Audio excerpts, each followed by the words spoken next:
Oke, Assalamualaikum warahmatullahi wabarakatuh. Hello everyone, good morning boys and girls. Selamat pagi anak-anak.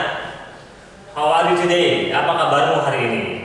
I hope all of you fine. Bapak harap semuanya baik-baik saja ya, dan selalu dalam lindungan Allah Subhanahu Wa Taala. Oke, have you breakfast? Anak-anak sudah harapan kan? Ya, Bapak harap kalian sudah harapan ya. Oke.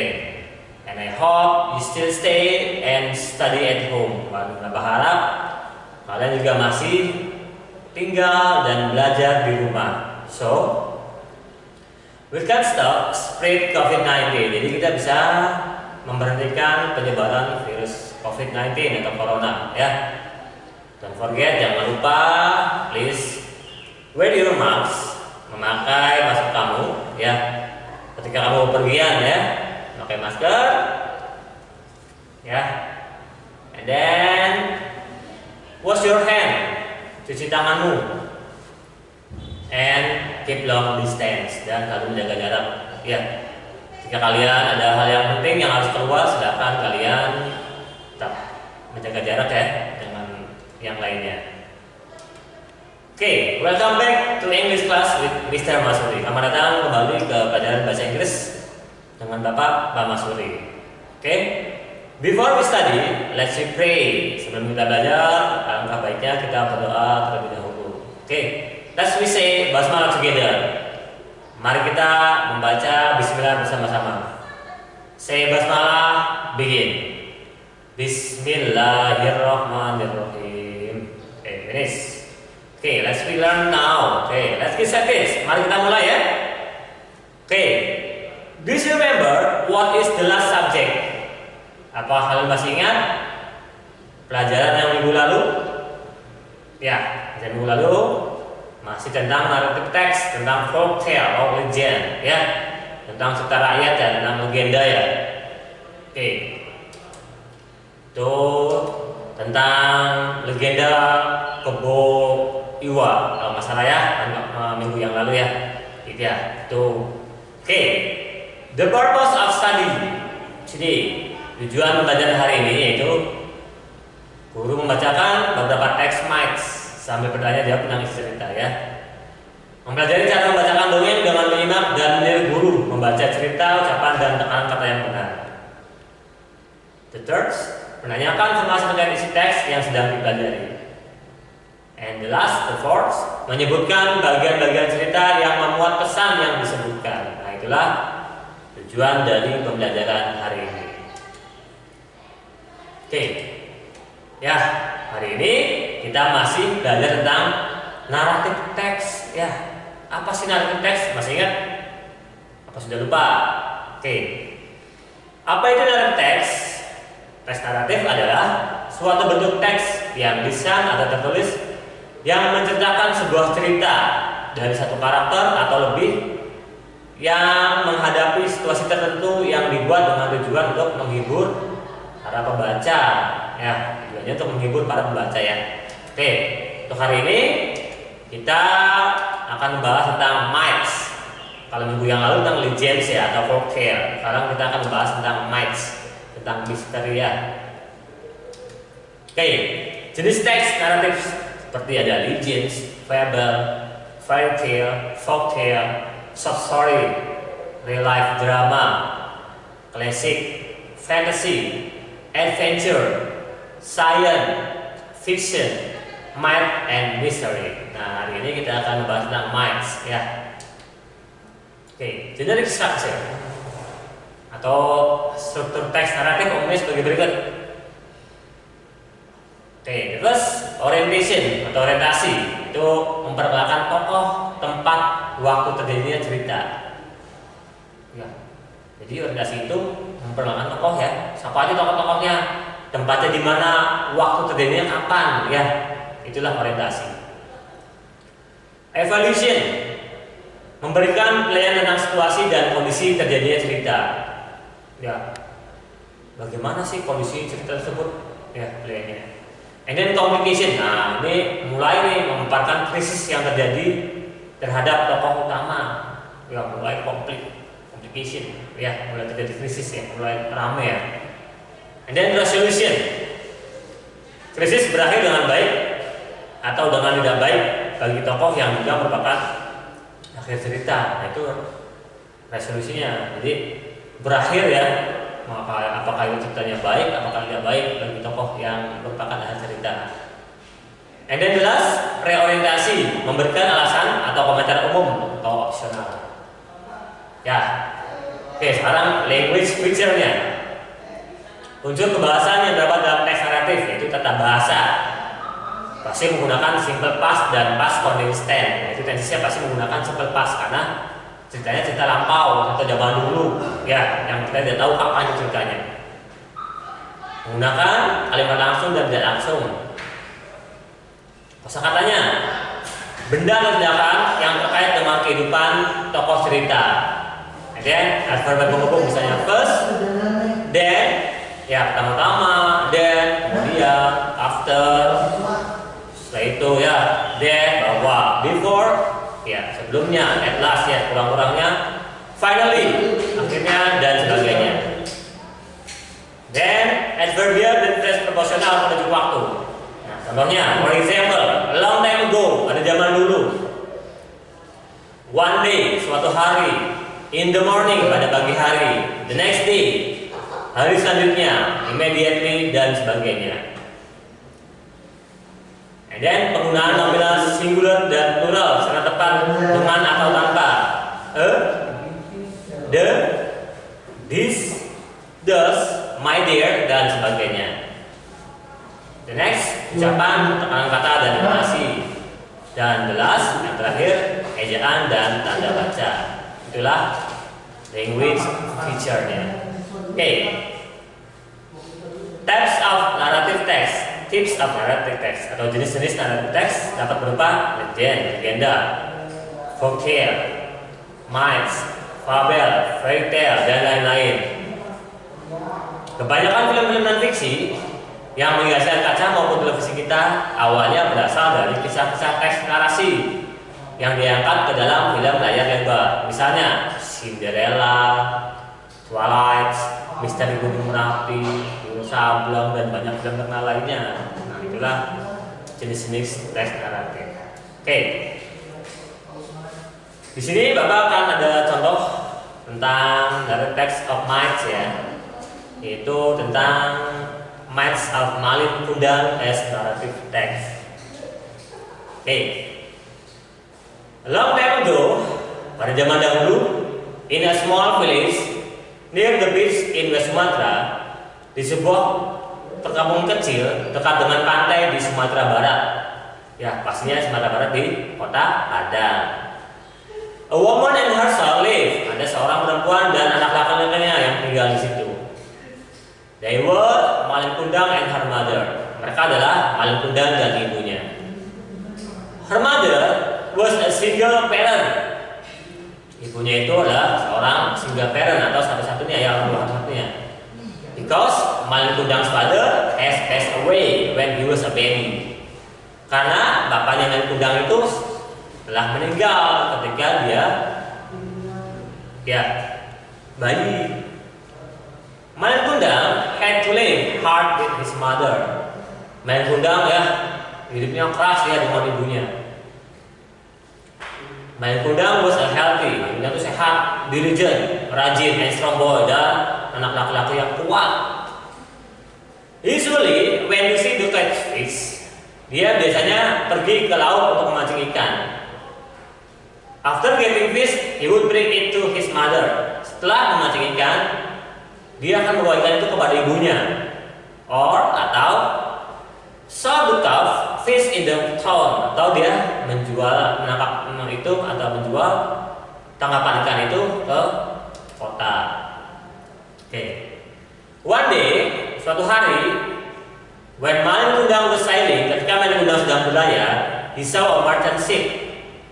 Dia melihat ada kapal ya perdagangan ya, yang mana ada di baseball bed of pirates, yang mana sedang dibajak ya oleh sekelompok orang-orang pirates itu pembajak ya. And then he helped the merchant. Kemudian dia menolong si pedagang tersebut ya si Malin Kundang tersebut. With his breath and power, dengan keberanian dan kekuatannya, Malin Kundang defeated the pirates. Malin Kundang ya mengalahkan pembajak laut tersebut. The merchant was so happy. Pedagang tersebut sangat bahagia and thanks to him, dan berterima kasih kepadanya. In return, the merchant asked Malin Kundang to sail with him, ya untuk mengucapkan terima kasihnya. Dia mengajak berlayar Malin Kundang dengannya, to get a better life, untuk mendapatkan hidup yang lebih baik. Kemudian Malin Kundang pun agree, Malin Kundang pun setuju. He left his mother alone. Dia meninggalkan ibunya sendirian. Many years later, ya bertahun-tahun, Malin Kundang became wealthy. Malin Kundang menjadi seorang kaya raya. He had a huge ship. Dia mempunyai kapal yang luas ya, and was helped by many ship crews storing trading goods. Dan dia juga mempunyai banyak kru, ya, mempunyai anak buah untuk bongkar muat barangnya. Perfectly had a beautiful wife too. Dia juga sangat beruntung mempunyai istri yang cantik juga. When he was sailing his trading journey, ketika dia sedang berlayar ya dalam perdagangannya, his ship landed on a beach near a small village. Kemudian si kapalnya ini ya mendarat ya, atau ke daratan di sebuah pantai dekat dengan kampung kecilnya ya. The villagers recognized him. Orang-orang kampung itu menyadari ya, siapa nih pulang nih. The news ran fast in the town. Ya, kabar tersebut cepat ya di kotanya. Malin Kundang has become rich and now he is here.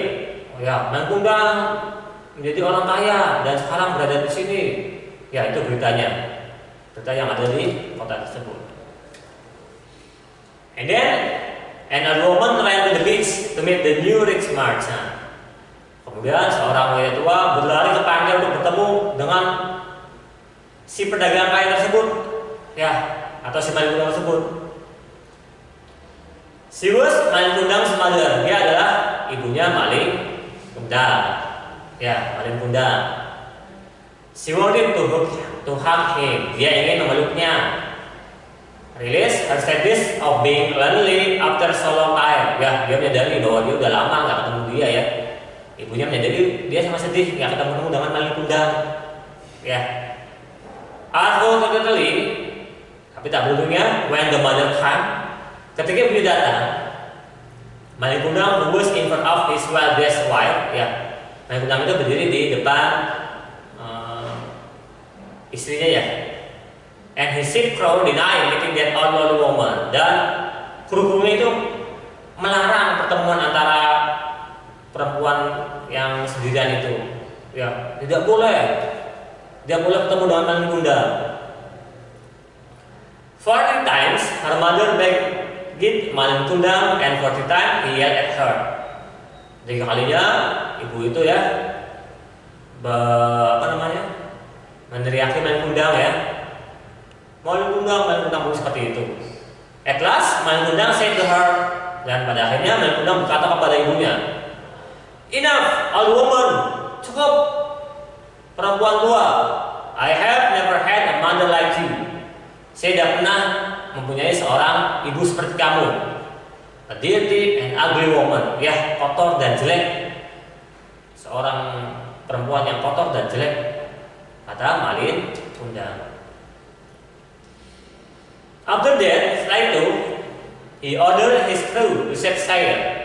Dia memerintahkan anak buahnya untuk kembali berlayar.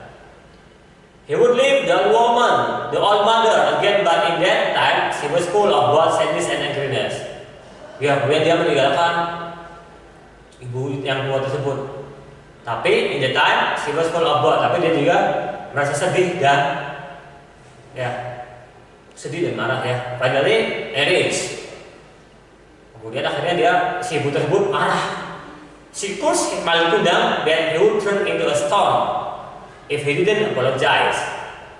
Ya, dia mengutuk Malin Kundang ya merubah menjadi sebuah batu if he didn't apologize, jika dia tidak meminta maaf. Malin Kundang just laugh and really sad style. Malin Kundang hanya tertawa dan kembali terus berlayar. In the quiet sea, dalam laut yang tenang, suddenly entered the storm came. Tiba-tiba datanglah badai. His half ship was breaking. Kapal yang besar itu, ya, kemudian breaking itu pecah atau rusak ya. And it was too late for Malin Kundang to apologize. Dan itu terlambat untuk Malin Kundang untuk meminta maaf. He was thrown by the wave out his ship. Dia tergulung dengan ombak yang luar biasa ya. He fell on a small island. Dia terjatuh di sebuah pulau yang kecil. It was really too late for him to find his course. Itu benar-benar sangat terlambat untuknya untuk menghindari kutukannya. Suddenly, he turned into a stone. Dia berubah menjadi sebuah batu. Nah, itulah anak-anak cerita tentang Malin Kundang yang berada di Sumatera Barat atau West Sumatera atau di Kota Padang. Oke, kita bahas generic structure of narrative text Malin Kundang. Orientation. Tadi ya. The first paragraph is said to be the story introduction. Nah, paragraf pertama itu pasti orientasi karena memperkenalkan kisahnya. Reading the orientation, reader will know the story's character with Malin Kundang and his mother. Ya, karakternya Malin Kundang dan ibunya. Dan West Sumatra is set as the place, dan Sumatera Barat adalah sebuah tempat di mana cerita tersebut berada. Ya, itulah orientasi. Complication. This is the main element of narrative story from the Malin Kundang myths. Itu ya utamanya dari cerita tersebut ya, dari film Malin Kundang, dari Malin Kundang tersebut. We know that there are more than one complication. Kita tahu bahwa ada lebih dari satu komplikasi. Many stories are composed with multi complication. They are minor complication and major complication. When Malin Kundang and her mother died life hard. Nah itulah komplikasinya. Malin Kundang dan ibunya itu hidupnya dengan keras. Ya, keras itu maksudnya berjuang ya. It can be the minor complication. Itu adalah minor komplikasinya. This has lived in the first time was solved by his uncle trading as new merchant. However, this narrative story is more interesting when we see the major complication among the participants. Malin Kundang denied his mother after being successful merchant. Nah itulah, ini Malin Kundang ya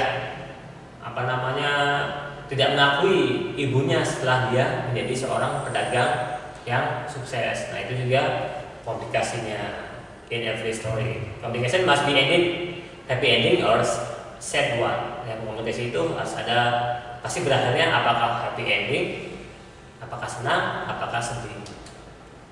Oke, resolution. This is the end of the story. Nah, berakhirnya kisah. The sad ending one. Malin Kundang faced his course of turning into a stone. Nah, di Malin Kundang tersebut endingnya yaitu sad. Ya, berakhir dengan sedih karena Malin Kundang dikutuk, berubah menjadi sebuah batu. Nah, itulah resolusinya. Oke. What about we have done today? Apa yang sudah kita belajar hari ini? Ya, hari ini kita sudah belajar tentang narrative text about myths. Ya, hari ini kita sudah belajar tentang narrative text tentang myths. Oke, I think it's enough for today. Thank you for your attention and see you next time. Goodbye. Assalamualaikum warahmatullahi wabarakatuh.